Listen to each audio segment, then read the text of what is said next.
ஏற்றுக்கொண்டு அவருடைய ஆழங்களை அறியணும். முதல்ல ஒரு தேவனுடைய பிள்ளை நம்மளை குறித்து முதல்ல அறியணும்.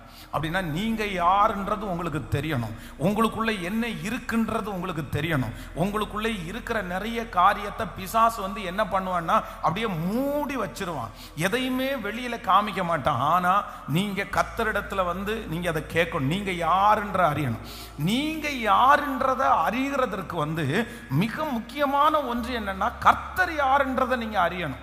ஒரு தேவனுடைய பிள்ளை ஆண்டவரை அறிய அறிய அறியதான் நம்முடைய அறிவு நமக்கு பெருகும். நான் யாரு, நான் எதுக்காக உண்டாக்கப்பட்டேன், நான் என்ன செய்யணும், ஆண்டவர் என் மேல என்ன நோக்கம் வச்சிருக்கிறார், நான் எதற்கு கவலைப்படணும், எதுக்கு கவலைப்படக்கூடாது, நான் எப்படி நடந்துக்கணும். இந்த அறிவு ஒரு தேவனுடைய பிள்ளைக்கு எப்போ வரும் அப்படின்னா அவரை அறிய அறிய வந்துடும். அதனால அவருடைய ஆழங்களை அறியணும். அவர் எவ்வளவு பெரியவர் என்கிறத அறியணும், அவர் எவ்வளவு மகிமை உள்ளவர் என்கிறத அறியணும், அவருடைய பரிசுத்தத்தை அறியணும், அவருடைய நீதியை அறியணும், அவருடைய வழி நடத்துதலை அறியணும். இப்படியே ஆவியானவருடைய ஆழங்களை அறிஞ்சுக்கிறதுல நிறைய ஆசீர்வாதங்கள் இருக்கிறது. ஆமென். ஆண்டவர்